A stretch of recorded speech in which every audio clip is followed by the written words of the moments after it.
Hola, buen día, jóvenes estudiantes de ingeniería y en específico de la asignatura de mecánica de fluidos. En este momento nos compete platicar sobre los temas de la unidad 6, análisis dimensional y similitud, cuya competencia es analiza sistemas reales de flujo de fluidos en modelos a escala mediante coeficientes y números adimensionales. Para esto platicaremos de unos conceptos al principio, los cuales están en el contenido. 1. El método del producto de potencias. 2. Grupos adimensionales en mecánica de fluidos. 3. Teorema de Pi de Buchingen. Y 4. Semejanzas geométricas, cinemática y dinámica. Los conceptos que les comenté son los siguientes. La ley de la homogeneidad dimensional, la cual nos dice todo término aditivo en una ecuación debe de tener las mismas dimensiones. Y ahorita vamos a especificar algunas de ellas, pero les voy a comentar que un ejemplo puede ser la masa. Como siguiente, hablar de dimensión. Y es una medida de una cantidad física, como les comenté en el concepto anterior, la masa, por ejemplo. Unidad, pues la unidad es la asignación numérica de una dimensión. Algunas dimensiones primarias conocidas son la masa, la longitud, tiempo, temperatura, corriente eléctrica, cantidad de luz y cantidad de materia. Muy bien, conociendo qué es la dimensión y algunos ejemplos de esta, vamos a hablar del análisis dimensional. ¿Qué es el análisis dimensional? Aquí nos dice, en la mayoría de los experimentos para ahorrar tiempo y dinero, las pruebas se realizan en un modelo a escala geométrica en lugar de un prototipo de tamaño real. Esto es posible mediante la técnica del análisis dimensional. ¿Qué vamos a hacer entonces?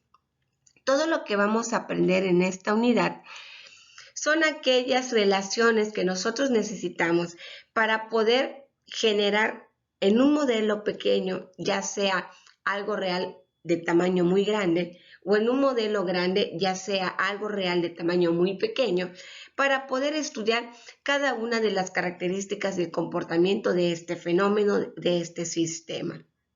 ¿Sí?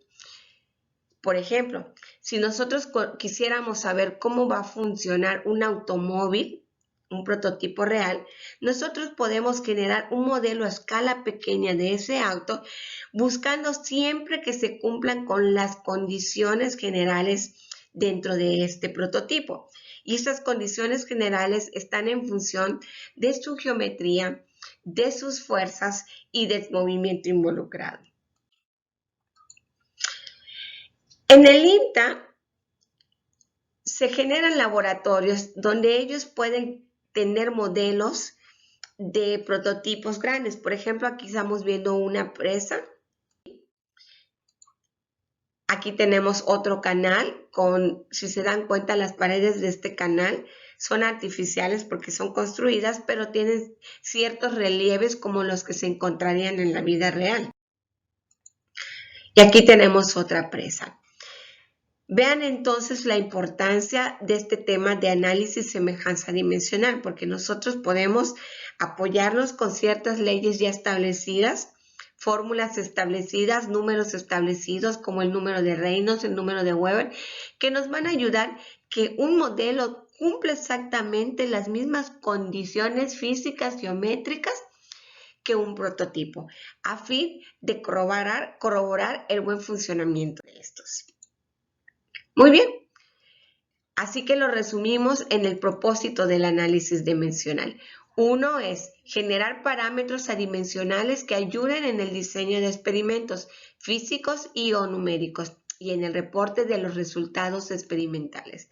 Segundo, obtener leyes de escalamiento de modo que se pueda predecir el desempeño del prototipo a partir del desempeño del modelo. Y por último, predecir las tendencias en la relación entre los parámetros. Para eso es muy importante platicar del principio de similitud, porque hemos hablado de que mantengamos ciertas características físicas y geométricas. Por eso tenemos que ver los principios de similitud que se basan precisamente en esas escalas. 1. La similitud geométrica.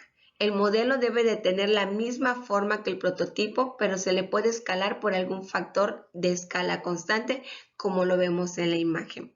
2. Esa similitud también tendría que ser cinemática.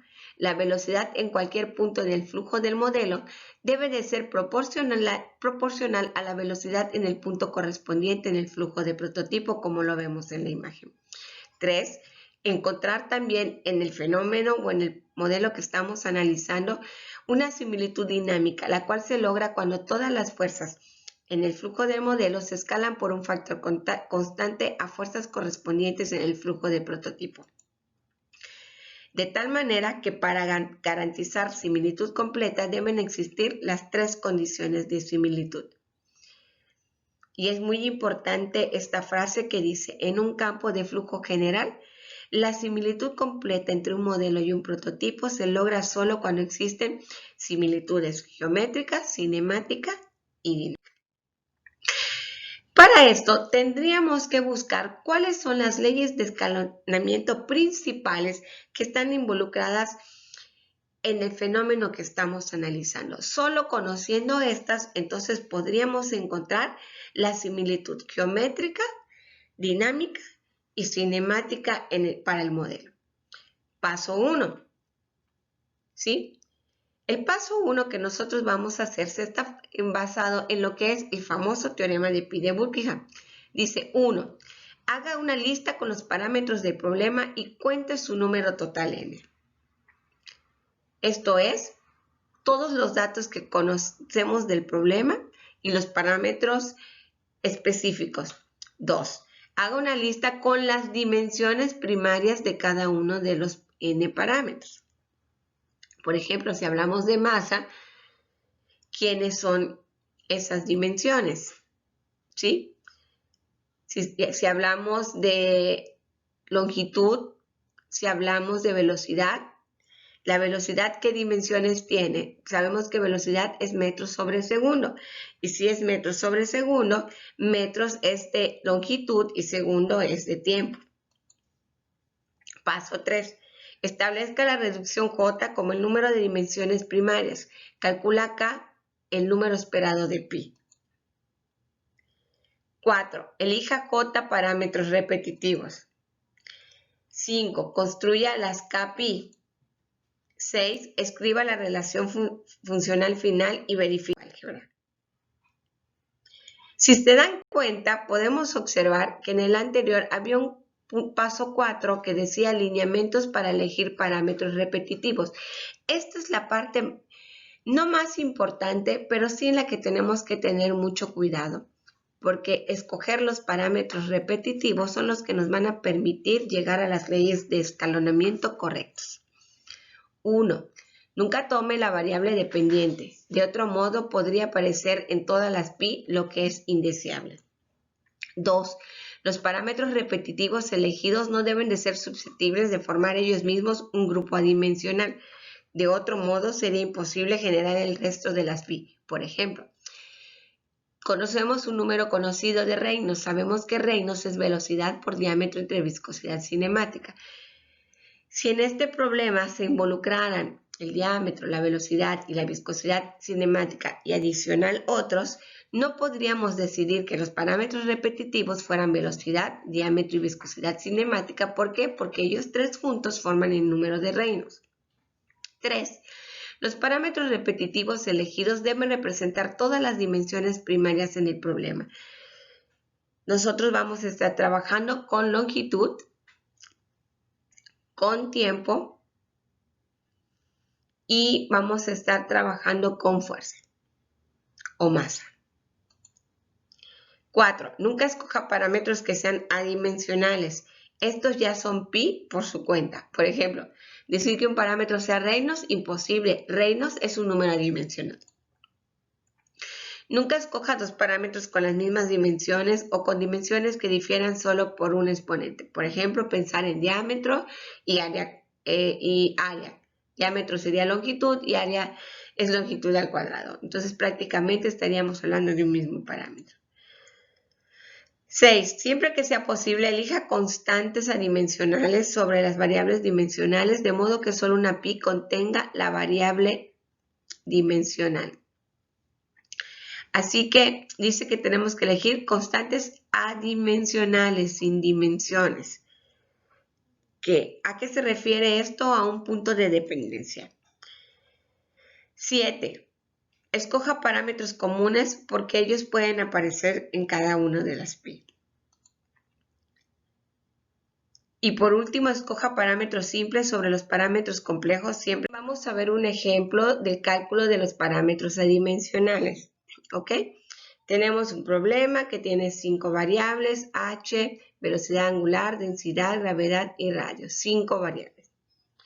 ¿Cuáles son las dimensiones de estas variables? La dimensión de h es L, la dimensión de velocidad angular, como es segundo a la menos 1, entonces es T a la menos 1. Densidad, pues es kilogramos sobre metro cúbico, lo que equivale a masa por L a la menos 3. Gravedad es metros sobre segundo cuadrado, lo que equivale a longitud T a la menos 2 y radio, que es longitud. Dimensiones son 3 porque interviene longitud, tiempo y masa. K, pues es el número de funciones pi que vamos a tener que elegir. En este caso, tenemos 5 variables menos 3 dimensiones, vamos a tener que calcular 2 pi de Bulkman. ¿Cuáles son los parámetros repetidos? Pues tenemos que ir avanzando. Primero que nada, observen que tenemos que tener tanto L como T y M solo se encuentra en densidad, así que densidad definitivamente es una. Ojo, densidad por gravedad es gamma, entonces no podemos tener a dos que relacionen otro parámetro, así que gravedad definitivamente no puede estar. Así que solo nos queda escoger entre H, W y radio. Si nosotros pensamos que la velocidad está en distancia sobre tiempo, entonces de alguna manera hay una relación entre H y W, entonces H no puede estar. Entonces vamos a poner a W para que así de esta manera pongamos a R, porque R sí puede estar sin afectar a velocidad angular. ¿Qué sigue ahora? Calcular pi1 y pi2. Para eso tenemos que escoger para pi1 una de las variables no repetidas, la cual se va a representar como lo muestra en la imagen. Y pi2 la otra variable no repetida. ¿Qué vamos a hacer acá? Resolver un sistema de ecuaciones. Conociendo que W es t a la menos 1, entonces va a quedar t a la menos a1. Rho, que es m l a la menos 3, va a quedar rho a la b1, m a la b1 y va a quedar l a la menos 3 b1. R, entonces va a quedar l a la c1. Igual a h, y h es l nada más a la 1, entonces va a ser igual a 1. Ahora, si se dan cuenta cómo quedó y vamos a pensar, ¿quién tiene m? A m solo lo tiene rho y es rho, es m a la b1. Y h tiene m, no tiene. Quiere decir entonces que b1 es igual a 0. Y así vamos a ir resolviendo las ecuaciones para hallar el primer número pi1. Lo mismo vamos a hacer con el pi2. Y nos van a arrojar que las leyes que relacionan estos pi Bulkman son las siguientes. Si se dan cuenta, les había dicho que B1 iba a dar 0, se elimina el rho y van a ver que cuando resuelvan el sistema se va a eliminar W y solo nos va a quedar H sobre R. En el otro caso no.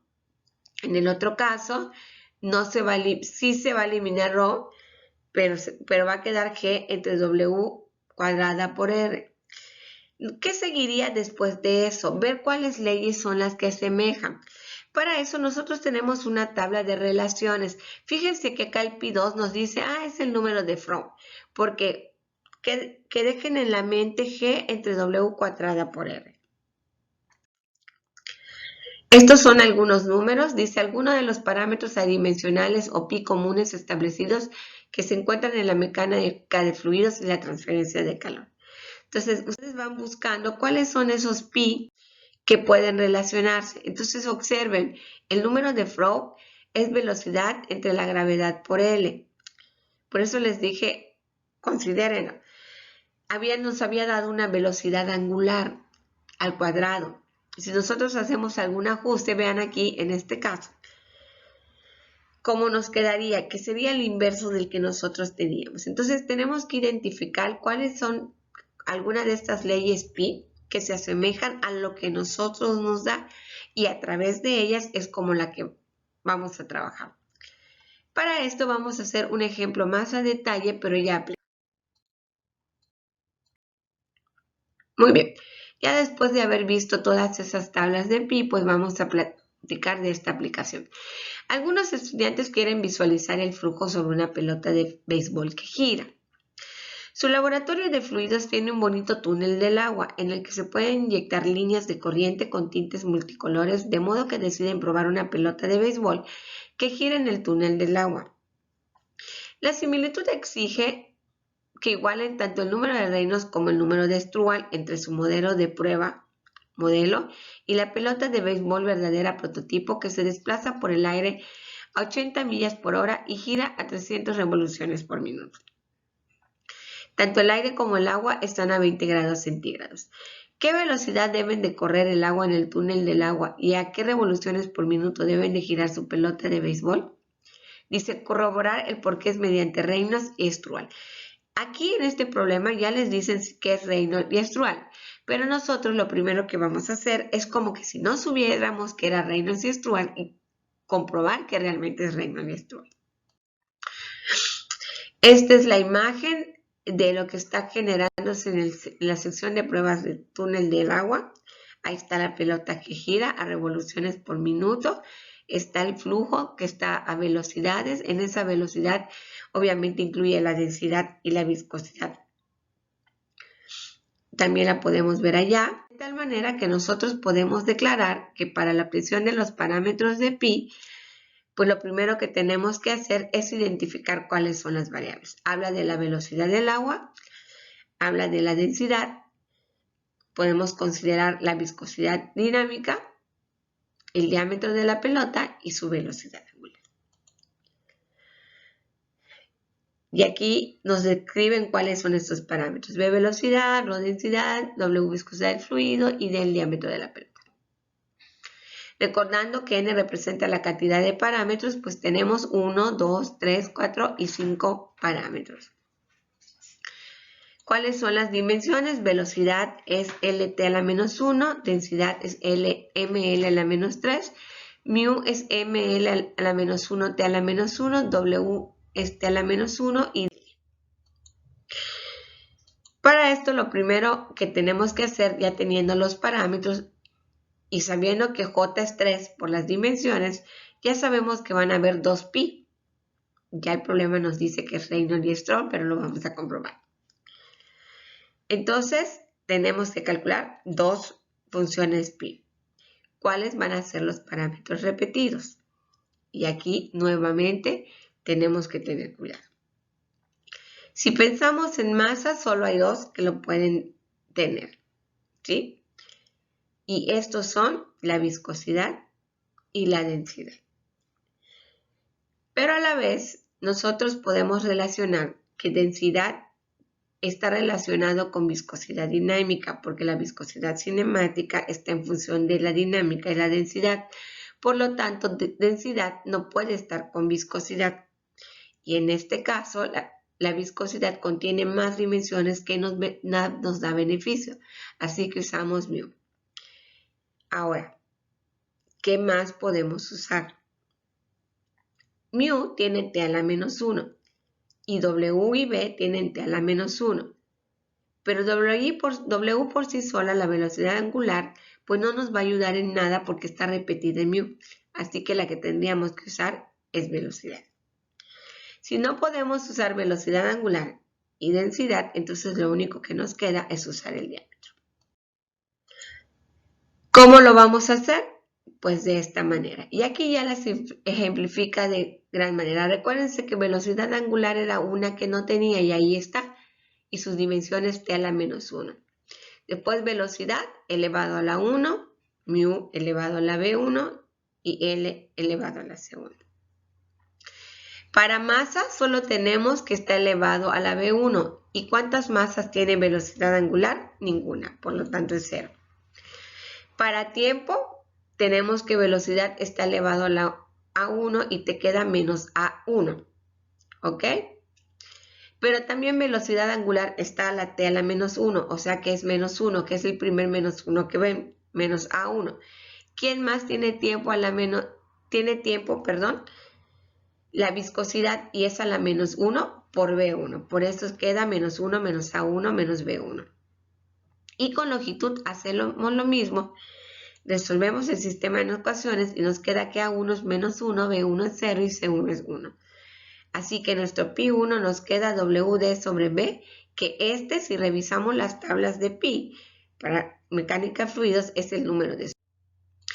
Prácticamente hacemos lo mismo para pi2. Y en pi2, recordemos que la siguiente que no tenía era la densidad. En la primera fórmula no se encuentra, pero es densidad. Y hacemos velocidad a la 2, mu a la B2 y d a la C2. Volvemos a aplicar quienes tienen masa, quienes tienen tiempo, quienes tienen longitud. Resolvemos las ecuaciones y nos arroja esta expresión ρ BD sobre mu. ¿Ok? Lo cual es BD sobre mu, reconociendo que mu sobre ρ es la viscosidad cinemática. Y claramente estoy segura que esta la reconocen muy bien, es el número de Reynolds. Así que ya tenemos las dos dimensiones las cuales tenemos que relacionar el Reynolds del prototipo con el Reynolds del modelo. En este caso, prototipo se refiere al modelo a escala y R al real. Y lo único que tenemos que hacer, conociendo los datos que tenemos, ya podemos calcular la velocidad del modelo que va a ser el prototipo. Y lo mismo con el número de Strohal, evaluamos los valores y ya vamos a tener cuál va a ser la velocidad angular del modelo para que nosotros podamos resolver cualquier problema que queramos analizar, ya que el modelo real, que pueda ser muy grande o muy pequeño, y que necesitamos hacerlo en una dimensión mayor o menor para evitar costos y evitar tiempos, y ya con base a todos los estudios ya poder establecer un prototipo real, pero ya habiendo comprobado todos los parámetros que se incluyen sobre su comportamiento y su buen funcionamiento, y manos a la obra. Con esto damos terminado el curso de mecánica de fluidos con esta frase: cree en ti mismo y en lo que eres, sé consciente de que hay algo en tu interior que es más grande que cualquier obstáculo. Mucho éxito, que tengan un buen día.